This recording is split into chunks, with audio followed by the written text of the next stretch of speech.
welcome back to people who want to know everything about the Mini BE. These are BE Mini, by the way. BE Mini. BE Mini. You're reading from right to left. It's the bigger one.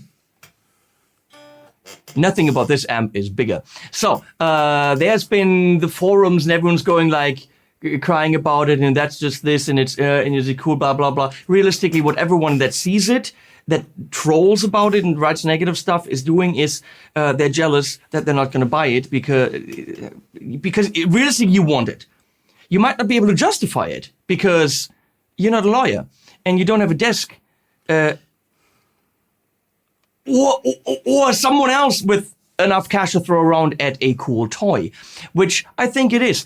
Can you use it? Yes. Can you use it live? Yes. Can you practice with it? Yes. Is it realistically a toy that you want? Yes. So to shut everyone up, we're going to go and pit this tiny little thing for €349 with 30 watts at 16 ohm. It's loud as fuck.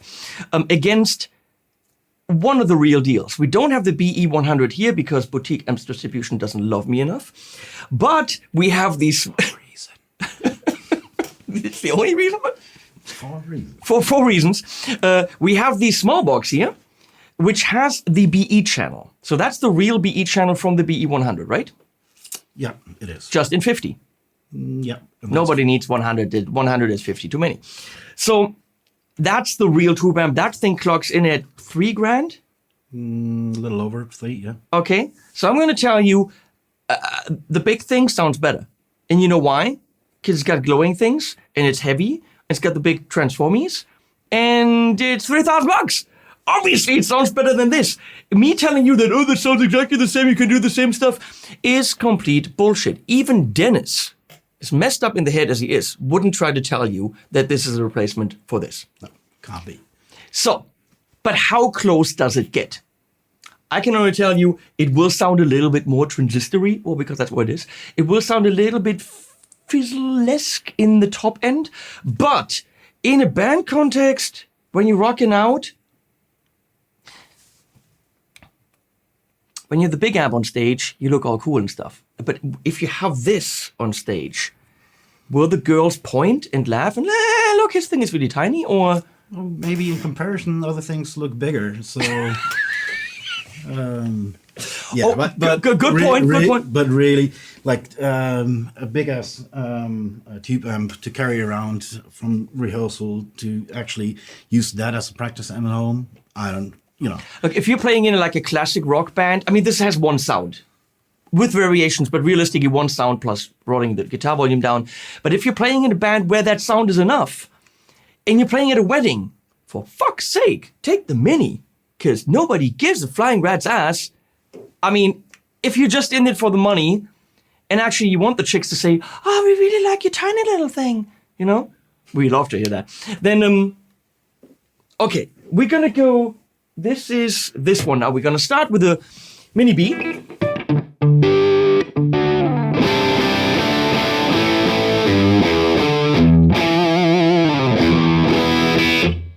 And we're going to switch to the big BE.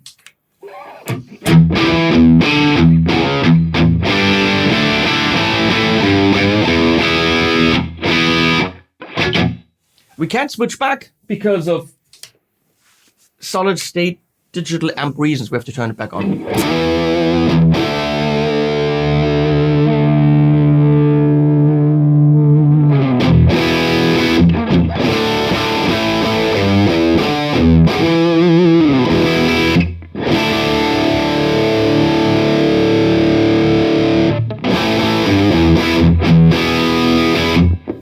The characteristic, what's the word? The characteristics are clearly there. It's got the same kind of drive because it's Dave's signature. Some chunkiness. The clarity in the mids is very different on the big one. That and of course the dynamics on a tube amp, the whole frequency harmonics you get from a tube amp, it's a different thing. But this is cool. Yes. So let's switch back and forth again.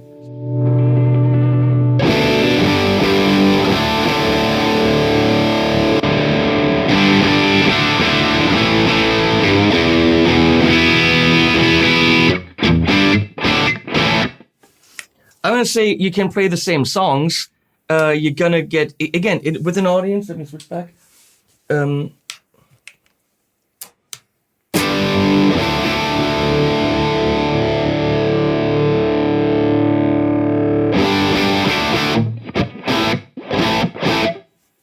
That sucked. Nobody would walk up to after a gig and say, oh, yeah, all your guitar sound wasn't good. I can't see that happening. And you could play a gig with that. But realistically, you'll find this when your teeth hurt and you walk in, and then you go on the right, and there's his office, okay?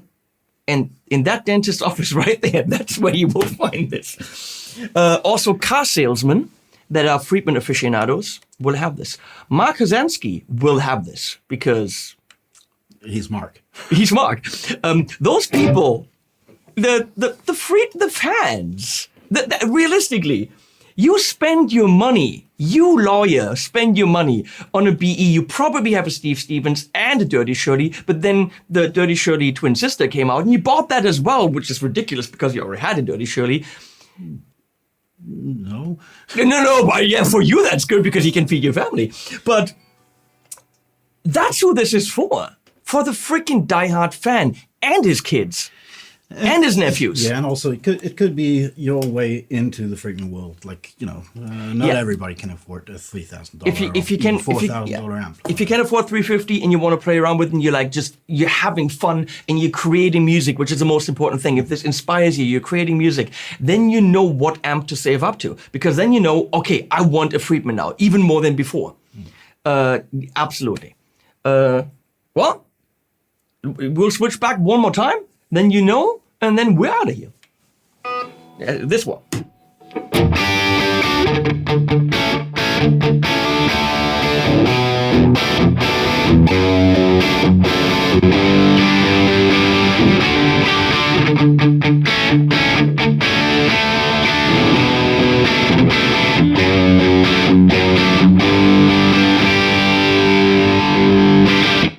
It's not day and night. The characteristics are definitely there. I guess if we spend a little more time and tweak a little more, it can get even a little closer. For anyone playing this, they don't have the AB. Because there is probably 10, 20 miles between the dentist's office and his living room where the actual amp is, so you'll never hear both of them at the same time. Yeah. Go see your local dentist. Go see your local dentist. He will have one of those and he can play it right there. I'll put links below, and something is happening at the end. What is that?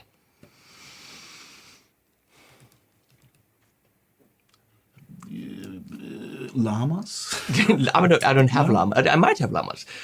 No, some kind of something at the end.